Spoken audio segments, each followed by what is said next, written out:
Halo pemirsa Unas TV, senang sekali saya Sendiri Putri Intan dapat kembali menjumpai Anda dalam Unhas Daily. Dalam beberapa menit ke depan kami akan menyajikan berita-berita terpercaya hanya untuk Anda. Pemirsa, ketegangan yang terjadi antara Israel dan Iran semakin memanas. Kedua negara saling membalas dan menunjukkan kekuatan militer dari masing-masing negara. Akademisi Unhas memprediksi kemungkinan terjadinya Perang Dunia Ketiga. Menurutnya, apabila menghendaki perdamaian maka siaplah untuk berperang. Berikut informasi selengkapnya untuk Anda. Serangan Israel terhadap pangkalan militer Iran menimbulkan kondisi semakin memanas dan ketegangan di wilayah Timur Tengah. Kedua negara saling membalas dengan mengerahkan kekuatan militer dan kemampuan masing-masing negara. Tidak hanya itu, konflik yang terjadi juga menimbulkan kekhawatiran di dunia internasional. Pasalnya, meski negara Amerika Serikat telah menyatakan bahwa tidak akan terlibat dan mendukung Israel ketika melakukan serangan ke Iran, namun dosen hukum internasional Fakultas Hukum Unhas menilai bahwa ini hanyalah bentuk kepura-puraan semata yang dilakukan oleh Amerika Serikat yang justru dinilai ingin menjadikan Israel sebagai kambing hitam untuk berperan dengan seluruh negara Arab. Sementara Amerika Serikat cukup membantu dari belakang. Ia juga menghimbau agar setiap negara bersiap untuk perang apabila menghendaki perdamaian. Karena apabila kedua negara saling membalas secara terus-menerus, maka potensi Perang Dunia Ketiga mungkin saja terjadi. Israel itu, tidak ada satupun resolusi yang ditaati. Tidak ada satupun resolusi ditaati. Sejak resolusi tahun 67, sesudah perang 67, resolusi 242, resolusi 338,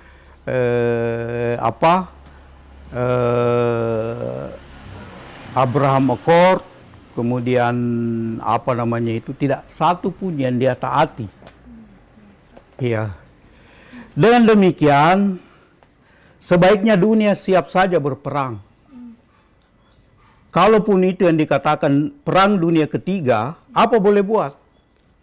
Harus kita terima risiko itu. Iya. Percaya saja, dia akan membalas.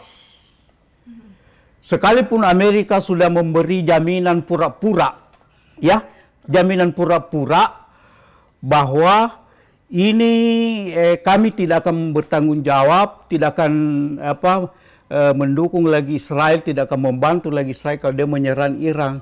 Pernyataan pura-puranya ya. Tetapi Israel tetap nekat dan dia akan lakukan itu. Makanya kalau menurut saya, saya tidak sependapat dengan pandangan, ini bukan karena saya realistis loh. Ini di dalam filsafat itu memang ada aliran realisme. Ya, realistis. Aliran realistis dalam politik bahwa kita harus siap. Siap dengan segala kemungkinan. Iya.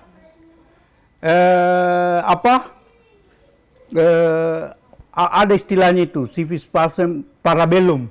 Civis pacem parabellum. Kalau ingin damai, bersiaplah perang.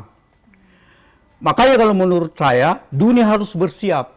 Harus bersiap. Tidak bisa tidak, termasuk negara-negara Arab. Iya. Karena pasti ada lakukan itu, saya yakin. Saya yakin-yakinnya. Dia akan balas. Iya. Apalagi ini kan kelompok Netanyahu garis keras kanan keras di Israel yang berkuasa sekarang. Bukan hanya soal soal pemilu Amerika Serikat, bukan hanya soal pemilu Netanyahu, tidak. Tapi sebaiknya dunia bersiap untuk itu, segala risiko yang ada. Ya, dan Iran juga sudah siap. Iran sudah siap. Kapan dia balas, kami akan balas. Akhirnya terjadi perang, terjadilah sirkulasi itu. Iya, saling membalas saling membalas. Nah sekarang dunia Arab tergantung dia mau kemana. Apakah dia mau menciptakan perang salib modern atau tidak? Iya, tergantung dari ini. Iya. Berkaca pada Perang Dunia Kedua sebelumnya yang menimbulkan krisis besar-besaran di hampir seluruh negara di dunia, Profesor S.M. Nur menyatakan bahwa apabila perang kembali terjadi akibat konflik ini, mengingat bahwa Iran merupakan nuclear state sehingga dampaknya akan sangat berbahaya. Bahkan diprediksi akan terjadi krisis ekonomi terbesar di dunia terutama energi, karena energi terbesar masih berada di wilayah Timur Tengah dan dampaknya menjadi resiko yang harus ditanggung oleh masyarakat internasional. Saya tidak sependapat dengan pandangan yang mengatakan tidak akan mungkin terjadi karena Amerika sudah menyatakan bahwa tidak akan terlibat kalau Israel menyerang kembali ke Iran. Dan saya melihat itu pernyataan pura-pura. Ya. Berarti ada maksud di balik Pokoknya saya tidak tahu ada maksud atau tidak. Itu tidak ini karena kemudian dia masih menyatakan bahwa kami membela kepentingan Israel, tapi kalau dia menyerang kami tidak ini. Dan itu kepura-puraan terbesar menurut saya. Dan yakinlah perang akan terjadi. Tidak hanya berdampak bagi negara yang terlibat saja, namun seluruh dunia akan terimbas apabila perang terjadi. Dan satu-satunya yang bisa kita lakukan adalah tidak berhenti dunia mengingatkan Israel untuk melakukan gencatan senjata. Sekretaris Jenderal Persatuan Bangsa-Bangsa Antonio Guterres juga menyatakan bahwa peran komunitas internasional sangat penting dalam penentuan nasib konflik yang mungkin saja terjadi akibat serangan berbalas dari kedua belah pihak dalam beberapa waktu terakhir ini. Husnain Putri Intan, Muhammad Fauzan Ali, Unhas TV.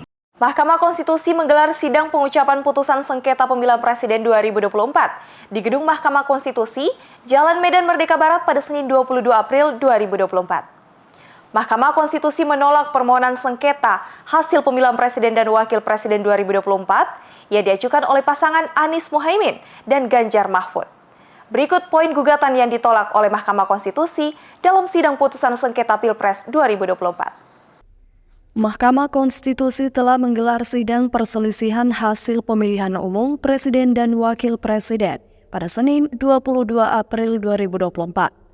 Dalam sidang tersebut, MK menolak semua permohonan yang diajukan oleh pasangan calon Presiden dan Wakil Presiden nomor urut 1, Anies Rashid Baswedan dan Abdul Muhaimin Iskandar, serta pasangan calon Presiden dan Wakil Presiden nomor urut 3, Ganjar Pranowo dan Mahfud MD.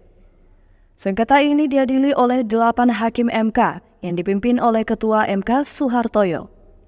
Keputusan MK mencakup pembatalan keputusan Komisi Pemilihan Umum nomor 360.